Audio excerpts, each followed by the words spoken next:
O feminicídio é um problema de comportamento individual ou é, na verdade, um sintoma de um sistema inteiro em colapso?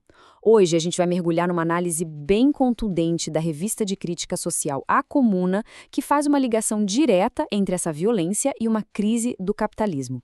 Vamos entender essa perspectiva radical. Para a gente entender direitinho esse argumento, vamos seguir a estrutura da própria publicação, ok? Primeiro, a gente vai ver a dimensão do problema em números. Depois, a origem da opressão, segundo essa análise. Em seguida, por que as reformas que a gente vê por aí são consideradas falhas. E, por fim, as demandas econômicas e o caminho revolucionário que o artigo propõe. Bom, para construir o seu argumento, o artigo começa pelo impacto humano. Vamos dar uma olhada na escala da violência que, segundo a publicação, expõe as fraturas do nosso sistema. Vamos começar com um número que, olha, já define a dimensão da crise: 4. Em média, 4 mulheres são assassinadas todos os dias no Brasil. O argumento da fonte é que isso deixa de ser uma tragédia isolada e se torna a rotina de um sistema que falhou. E, por trás das estatísticas, claro, existem histórias. O artigo cita casos recentes para ilustrar o que chama de barbárie, como de Alane Laise, 2 funcionárias de uma instituição de ensino no Rio, que foram assassinadas a tiros dentro do seu local de trabalho. E tem outro caso chocante. Em Belo Horizonte, uma mulher chamada Alice Alves foi espancada até a morte. O motivo que a fonte destaca? Uma suposta conta não paga de R$ 22.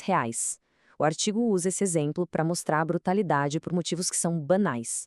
E em São Paulo, uma imagem que a fonte descreve como um retrato da desumanização. Um homem transportando o corpo de uma mulher num carrinho de supermercado, em plena luz do dia. Aí o artigo expande a perspectiva. Com cerca de 11 mulheres assassinadas por dia na América Latina e uma a cada 10 minutos no mundo todo por parceiros ou familiares, a fonte argumenta que isso não é uma coisa só do Brasil, mas sim um efeito geral do que eles chamam de decomposição social capitalista. Os números são chocantes, a gente viu, mas a fonte nos faz perguntar: qual é a verdadeira origem dessa violência? Agora a gente vai para a procuração do argumento, que desafia as explicações mais comuns que a gente ouve por aí.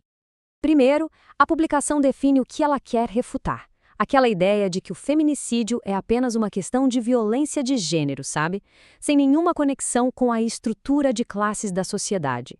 Para o artigo, essa é uma visão limitada que acaba levando a soluções que não funcionam. E aqui, olha, tá a tese central do artigo. A fonte afirma que toda opressão, incluindo a violência contra a mulher, tem sua origem na opressão de classe. A lógica aqui é que um sistema baseado na propriedade privada e na exploração do trabalho acaba criando hierarquias e desigualdades que se espalham por todas as relações sociais, inclusive entre os gêneros.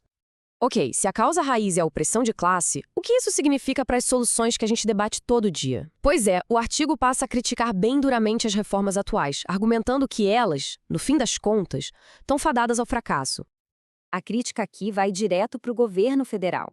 A fonte aponta o que chama de esvaziamento político do Ministério das Mulheres e, de forma mais concreta, a baixíssima execução do orçamento para o combate à violência.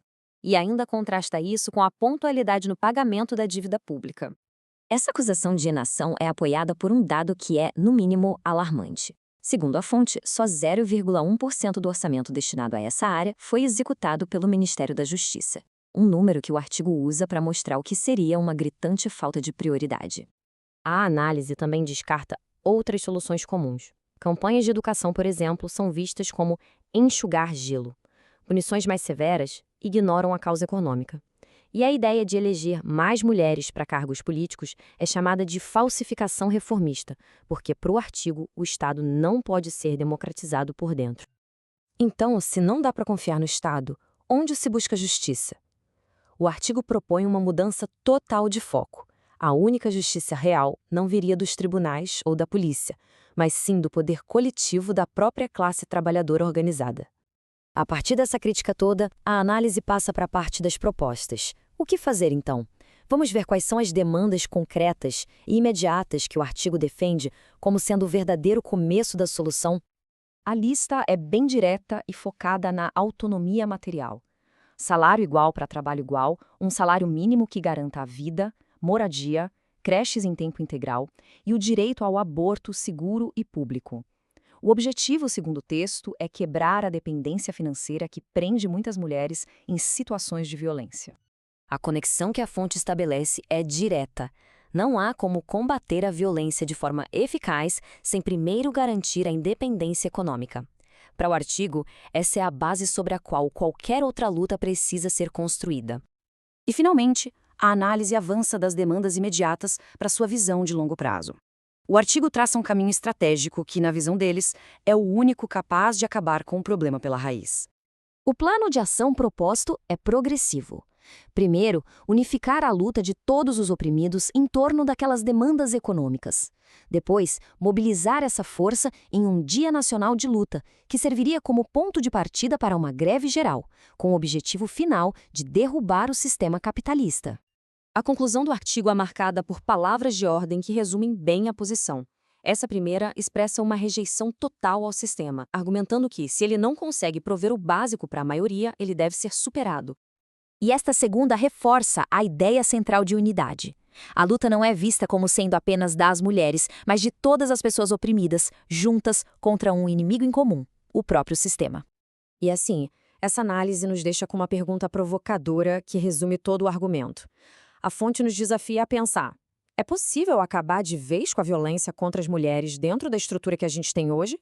Ou a solução exige, como defende o artigo, uma transformação econômica radical? A questão fica aí para nossa reflexão.